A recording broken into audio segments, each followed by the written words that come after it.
Ebusiafo Ewurade ase ena na pen so ewo akonya sonko Ewurade da che me no mienu ye ni pen da na nya ye sede me ne wo anyan Ewurade adom Ewurade abasekese no na wada boye ho ban bebre ne koda ye nanso nye nyina na etumi sori ye Ewurade adom na ochiche saade di won saka bia na da Ewurade ase sede woni so atewo na wasori ya wo ya woni yama no nya saa na nipa nyina nya no sister nya saa nipa nyina nya no obi yare ye yedini fifie se ye ne ko hospital agro wa mabiu ti wiase we no se wade di wa dom na se wo da tuti nkoma emfa nwa wo se eye usika bi ana wa ho adini bi so ya liye ba hwe nipa hodo a ewu efi wiase we mu se wo da tuti ase a enya chise o protection o enya o bambo ne ohwe so pa bi a wa hwe on so because ya liye we ba no nose mask ahodo ne chise enya ma di protect ye ho so wona mo de sa ne ma ne ba ye nyina mpo no guano mu guso mu nya yale no wo so mu de rade bambo because emrani mpo no ye bu bebre so akwa be fa so baba ho ban Ewurade adom fo de bro mu fo yera wase ena na pen so de open na wo ye wo de na so da che sa wo de na so da che ade ekenyina ne se ye da wase moniyo eya wonguto na betumi aye awe antwantumi nye antwantumi mo bi adinti obi da Ewurade because onyina sa abosum nyina mpo dan Ewurade ye da wase esira odi ye de mo nyam ne di epi e de mo Ewurade obonefo ne kunya da nanso wadawruma yenwu na se wo ne mapa ene maye eno ntina obo nipo wo suban na wonseso ye da wase so obo nipo wo suban na wonseso na mo ayeri so ye nipa na ayemwa ye da wase wo Yesu Kristo di mu esirawo ebrei enye wo futuo enye on kire bakasa kire ye beyi atan betu ye fu bakaye nim na kire ye sede ye be ya yimane emfiri watempon so ye da wase Emiegu ama ehon kronkron so kasa fam so e ma o manyina ntumi nte onum asem o Yesu die mu nti amen ebusuafo ere Ewurade ase ena na pen so ewo akonya kese a Ewurade da dom meno mienu na ye ba besunya ade kakra bi enche o he Bible no Revelation chapter 3 verse 20 eka asemi ho na ya nchen no ye bedi nkomo kakra enkomo a ye bedi efa enkitamudie bi ye koso ewo Yesu ene abrantie bi a no etujifo anatujini a ne friend Zacchaeus enwo nkomo na ye bedi na ye shaasi a ye be shaasi free Jesus eso na owura bi ba wiasuwe mu a didindi Jesus no ya brantie bi a oyekudurufo oyo brasini sa papa wei ebai edi honam su anase honam nipadua edi bai obebo brasini nipa babra nanso wanye bone da obedi no kure edi ko wuom ofanso hwe agudu bebre mu ndi wasi yenso yemfa ni konua enfa ntu ya betri so ni yenso yendi nechi na ni konua ne tam no emunye du onne de asuma aye Christianity Christosom edi besi wo wiase nti wase Peter he wo so na mesi masafo asi na asem ado apono entumi ntwimfa so da ti asem ni ye sa papa we papa bia wo ayemiye ono ne kwan no ne kura ne nkwa obi ntumi ma eja ne nkyɛn obi ntumi nkɔ heaven wa bra onam Jesus eso ti Jesus ba wa say onipa bia mforo soro pen oba na obi enu wa no heaven wo nipa bia enu wa Yankopon ade na free asase we so amana kɔ heaven jidi ofiri soro eba ye no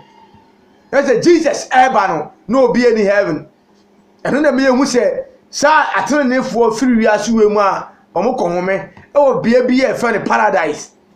ti ho nya heaven. There was difference between heaven and paradise. Paradise ayo obi obetra wiase we mu. No body bra se Kristo ni owu a ho na de kɔgye na home ansa na atemmuo no adu ti asɛm ni ye ti sa papa we ebe ye dwo bebre wo wiase we mu di enwuma o ye no wo ye nipa wanhwa won ti ase tumi ka asɛm bi na farasifo ne ti ase omo hu akwa Abraham pase moja Abraham a mogire di mpo no ansa na Abraham enya mbaaye no na me ho dada na nkanto so bae ebre Abraham emma ye nya anwo no mpo na me Jesus na me ho ebre obaye nso na me ho dada me wa na Jesus eni wiase we mo be na mo ntiase sa na o ka mo hintasem because in the beginning was the word if it is na asem no ho na asem no Nyankopon na ho na afi na asem no angasa wo Nyankopon di asem no Christ beto man ntiase ti asem ni ye ti papa we e ba wiase we mu e ba bo brebi ti asem ni ye enti abra Bible say Revelation chapter 3 verse 20 Jesus ka asem no ho eno nkomo bi ne de ba bedi Jesus say be gina kuma puna ti a me bom so bi betie me ne na so be bie pon na me de mebem me hyemu na ma be na betere ma be kan sema kese a ehunta onim akire no ti asem ni ye ha na ye yi asem na firi be gina kuma puna ti bom so bi betie me ne na so be bie pon na sha kuma no ye woni pon e da no ti asem ni ye na metu aka say akuma bia no ne pono e ya adwene because adwene ne akuma no e communicate bom nse Satan benya wa ona wa adwene so e na de nya wakuma de obadwene na Satan da capture wakuma na obetinem afi no control so ti Bible so wana awurade honhom e ka won no wona Onyankopon ma enti wa Satan honhom e ka won no that time wa fo adwene wa fo wakuma awie ti Bible so nipa wakuma mo ho na adwenmone ewudisem ahire fasem ni nyina efiri ba de Satan benya wa ona mo adwene so ni wonya wakuma na afi no o dictate di ba so because ona wakuma no so ena mo kra na aduane ti asem ni e enti Jesus say me de ade tetefo ne se ense awade na me de be say do ni ni hwe oba na odwina adwenmone e wona akuma mu no wafo na akuma na da to odwina adwenmone edi akire no wafo na akuma na da ti asem ni e ade Satan ni wadwene a o benye wakuma na afi de o kire okira no de onye de so oye Satan so akire wakuma kwan a de ode okira no beye bia enye papa sa na tie anti akuma no nepunu aya adwene dwase beji wakuma punu achi ya me bom se obetie mene na wahire mu a anti Jesus Christ se obetie mene na se obebie punu na ehemfo na tie voice so bi kasa ehemfa ene lete enya akuma aya adwene te Jesus Christ say ati se opemu ati se odo akuma gidi se Onyankopon ya nefiri ofuru ado anu pem kekwa nkwagie mu a nti ansa na beti asem no na ya adwene no na odate to ogira akuma puna ti a obom se obetie o se obetie ne ya so be hye punu ma anti wutie a ena de sitie ne ba na okun bie punu no na oba betena akoma ni mu enti se obegira medan gate ano edan de onya wure mu o ugina outside the gate na se obo gate ni mu a chese me anu wo mu ba bebie ansa na wo ba bewura gate ni mu nti akoma no dan akoma no ye dan ti asem ni ye na gate ni ya adwene nti ewurade asem no de ye ka Jesus ne nkwa ɔne ne kwan no obi mmeja ne nkyɛn chese omram no so a enya akoma na deji emu ya adwene no edi nkan receive say asem a Bible kan ne kuro magye edi na ɔde akoma no accept na firo makwan wa fawurade ayi ne kra ene ne nkwagefo ne wurade betinem sa na tie enti ye hwe Zacchaeus die no ho na de beti ase Luke chapter 19 verse number 1 ye hwe ade o say Zacchaeus na Yesu ase Yesu okwhyane Jericho se oretwem Yesu ni nam ekena semba okoduru Jericho se ono de otwem afa Jericho akọ na hwe obere be bi wo ho a wo frɛ no Zakio ye hwa de Yesu twem akọ be sa na ye pesiesie de anima bi anase ye siesie obi a esi Yesu gine nkwa ewo ho na hwe obere be bi wo ho a wo frɛ no Zakio a oye tugini pani na oye wadefo sabo po ya ye frɛ no Zakio si no ye obi a na oje tax collector na osasu obi a wataso defo oye odefo na Yesu duru ho no ase no ye odefo na orehwe Yesu ehunu ni ni papan na so nkrofo no enti na ontumi efrise no ye akotia ti asem ni ye papai fadwiri Yesu nwa so orehwe Yesu tira kwan opo Yesu ni wo hu Yesu ni papai because wati Yesu nka e o Capernaum wati Yesu nka e o Jerusalem wati Yesu nka e o Nazareth Galilea ebe ya jan kura na Yesu no mehu no ebe se mehu Yesu feeling na mehu Yesu ni papai nanso bi hu ti ebro tesi Yesu aboja ni ko pe no say hallelujah papai e kon bi e twase me faso bia mehu ni bia mehu no that's not we if say oya kotia to na bia akotia ade bobo akotia ya hwe esuanfo etwa Yesu ho asia ekuro no sufuo no ana wona a omudi Yesu echi firi be bia Yesu afiri ba no omunyina so di Yesu echi Zacchaeus su dina ho no so atia ebe ye de Zacchaeus atume hu Yesu ya kwansidie teto na bia o he Zacchaeus abra bona o da yete kakra akwa se wonamfo no ma atwa ho asia o de ka o pese hu awurade na oso no be wonamfo atwa ho asia no futi words bi ye kan ede kire wonti ama esoma a o pese o so no untumi nsom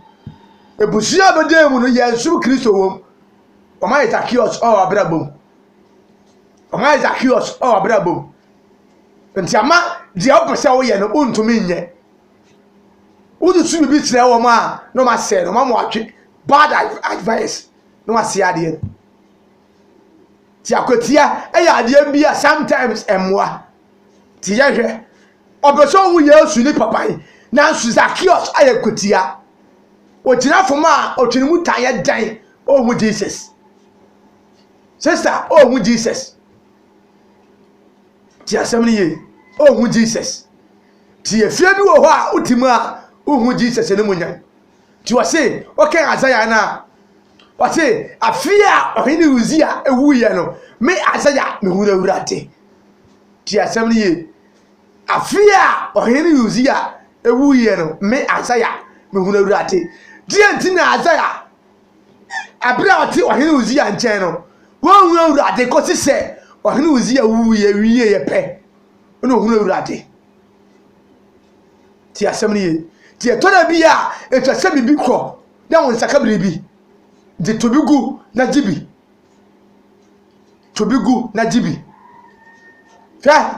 Genesis chapter 12 Ewurade ka kire Abraham firi wonja ne wona fie na kwa asase me Ewurade ma kire won so na ho na mashira ene wasefo wan firi ankwa insira no emma ti asem ye atemetumi sedi ne ma bi owi ase to na bia awre ho de na nsu ne twase ba metumi sedi ne ma bi obu ho a chese ne ma me sabi chese bia ne ma me afirim ansa na de Ewurade pese ode ne ye no ode na ye eno so ho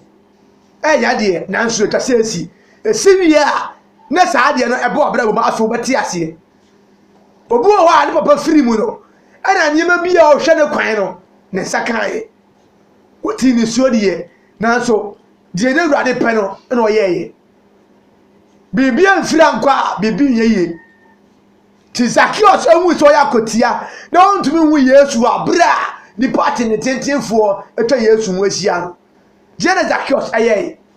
sometimes you have to take your decision sometimes I was say wanga sa odrimu adema ho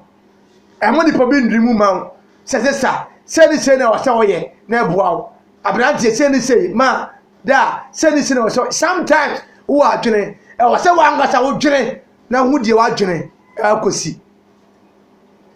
tore bia wo tie ti nipa no a die ona pese wo ye no wo die to you na oni se keye but ebra wo tie ti advice efu nipa nchen no wan sha emwa na ka ito fe na to David fo nanso eba ne sei ana afi David ma ayito fe kro ya etu omo futu bone a na ko mepo David ekunu ebedi ade adentia sometimes mo wadwene enye adwuma mo wadwene enweke emfama wankasa wo life susutie nkrofo ano a wode bobra anye sa we be ka sei nye we be ka masa abrabo ne ye bonye majority carry the vote wankasa dwene ti Zacchaeus yanhwe wase no po Yesu ni papa ehu no nansu nipa no yakotia no do tumlika he ono angata technicity atu tumlika di kan o di kan o Yesu ene nkrofo edom nanim ono angata ko furo Bible so ono angata e ko fu odua ase ono angata di kan e ko fu achendua bi se o le kwehwe no efi se ho anu no rebefa ti asem ni ye watata hu se Yesu ba ni pa cha Yesu so hu asia enya de ketua e de sade a ma me din kan di omani mu kan na achi ni abi Yesu on ma nkofo sade ba Yesu be duro no me hu ni life now the radio is so the ordinary ko he Yesu keke na sa na nkwaje bi e beba ti asem ni ye wase na Yesu eduru ho pe tie o man ni so disa person wu Yesu a definitely Yesu so eni be to wani ma ba to ne safre because wase wo to come de wo bra de ba di nsuo no ti asem ni ye bom no ba biye hwehwe na obehu ati Zacchaeus ayehwe ampa to Yesu e ma ne huru ye Yesu ma ne huru yi abro wu Yesu pe ele si he Zacchaeus yentam na sifom yentam na sifom no anda ufie ena metena ne no yentam asifom hwe Yesu boni primu he Zacchaeus sifom na anda ufie ena metena so obi amie ni gate amaw sa amen brema obum kokoko osi amen brem obemu wi a ena de wo ho no oba beka nti abra Yesu ka se ne ufie na metena Zacchaeus pa beka se da bi e wade ma wo ma kenya force Yesu beko bo se ne Zacchaeus ena ufie na metena ohane Zacchaeus allow the safe no ade ne coin no se no ye entam si fam no ade fe ebeche no na wo hu ye no wo nyina hu dwiri wan ka se ore kwakosue obere mo ye dimboyani hwe ti to da bia o Kristo suma wa be mu no abafu be di hu fe but now Ewurade ni pa kura wa frɛ for ni to Ewurade so because your friend no e ka so apo ti asɛm ni ye on ka so apo o se o kwakosue dimboyani ni fie the Zacchaeus ejina ka kire Ewurade se Ewurade hwe me de ma hodi ye efa me kire me che ehiafo na se menam nkontom poso maji obi bibia afo start confessing sin ti se Ewurade ebo akoma prum na so obie na so obemu a ka enyema wa ye onfunu so kire no o no kwafo no tinni so de obo na be chew ti oje Ewurade di a etwa se die enya ni nyina no otugu o me Ewurade di eja tom no sini nyina o di ni moja e wo sini nyina atugu to at least Ewurade samana kontom po so ajo bibli bi o kwa aba ne so a Ewurade ande but ni nyina che hiafo de yanhwe de Yesu ka Yesu ni ani ya Yesu ni tei e o confess ya Zacchaeus eyeye Ewurade be kuni pa 8 me fa wo de wo ya me wura me kra me kwagefo fa me bona echeme Ewurade ne be chew Ewurade de bɛkyɛw confess ɛbra bɛyɛ Kristoni no confess na gyemu na Ewurade de bɛkyɛw ɔse na Yesu ka kyerɛ no sɛ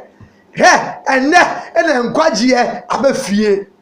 efie yi mu efisɛ ɔno nso yɛ Abraham ba na onipa ba no ɛba asɔre bɛhwehwɛ na ɔbɛgye diɛ ayera hallelujah